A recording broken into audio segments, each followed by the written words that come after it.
Hello friends, my name is Divya and I'm back with another episode of Personalities. Today we're going to talk about Madan Lal Dhingra. He was born on 18 February and that is today. So before I start, I would like to request you to subscribe Vaishai's channel if you haven't yet. Also subscribe Vaish courses. And if you want to buy test series, contact the number given in the thumbnail and keep supporting us by liking these videos, share these videos as much as you can so that we come up with such new initiatives. And if you support us, these lectures will be freely available to you in YouTube. Otherwise this will be made into paid courses, right? So without any further ado, let's get started. So who was Madan Lal Dhingra? He was an Indian revolutionary. He was a pro independence activist.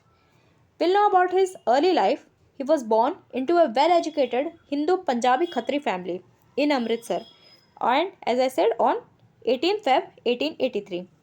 His father worked for the British as sorry, worked for the British as a civil surgeon, and he was loyal to the British.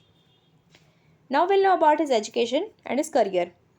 So, Dhingra he once led a student protest against the principal decision to have the college blazer made of English made cloth. As you know, the policy of British was to make India an importer of finished products and exporter of raw materials. So, for this he was expelled from college.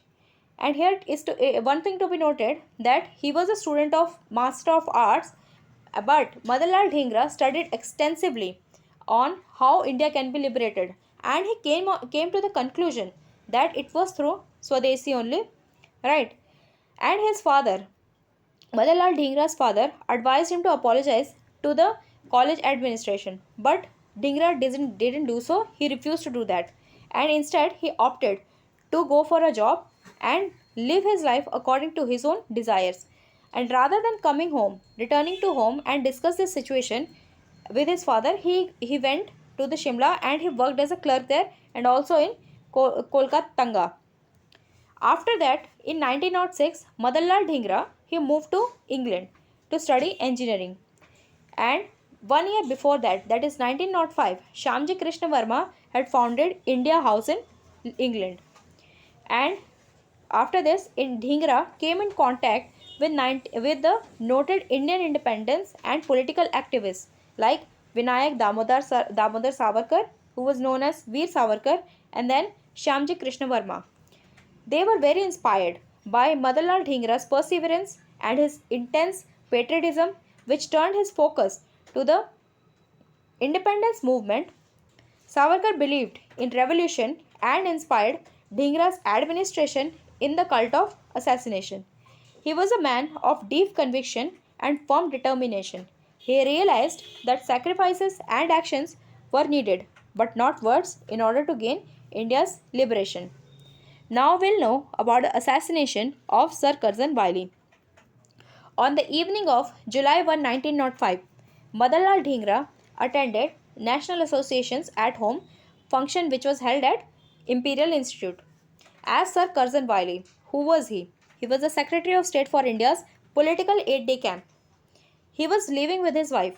At that time, Dhingra fired 5 shots at him and 4 of which hit him. A Parsi doctor, Kawas Lakaka, who attempted to intervene there, right? He was killed by Dhingra's 6th and 7th bullet. And at that time, on the spot, Sir Curzon died. And Dhingra, he attempted to commit suicide, but he was overpowered and he was detained right away.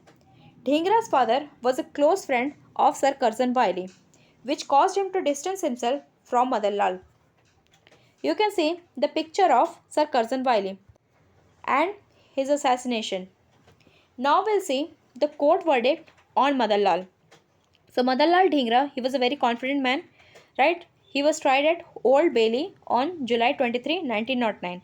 And during his trial, he represented himself and stated that he did not regret killing Curzon Wily.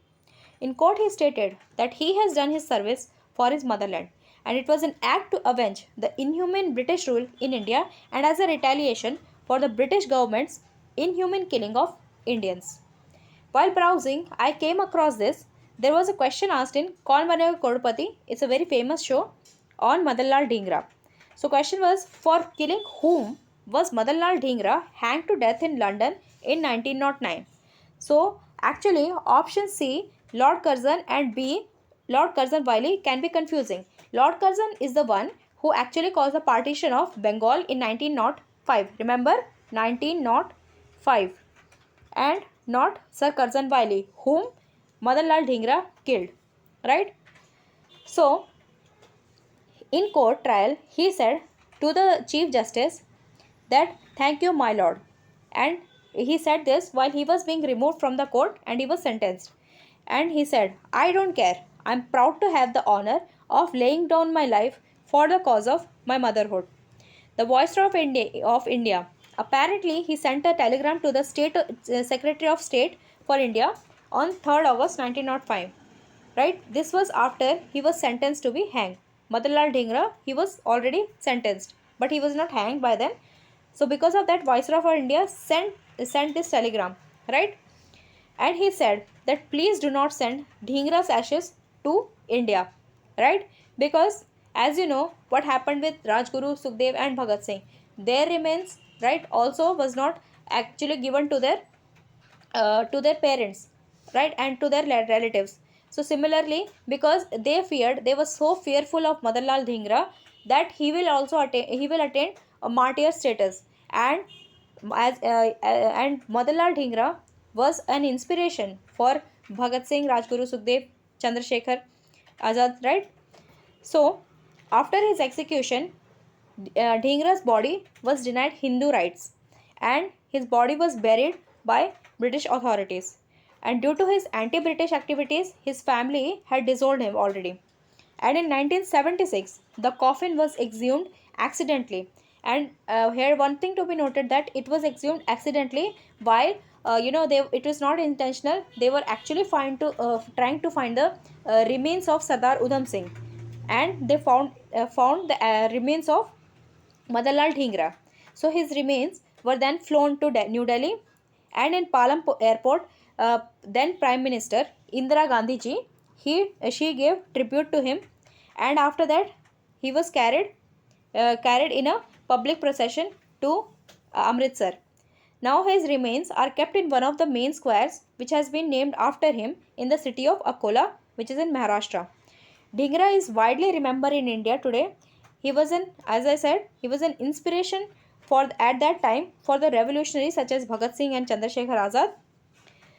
So with this, we have come to the end of this episode. Hope you have liked this episode.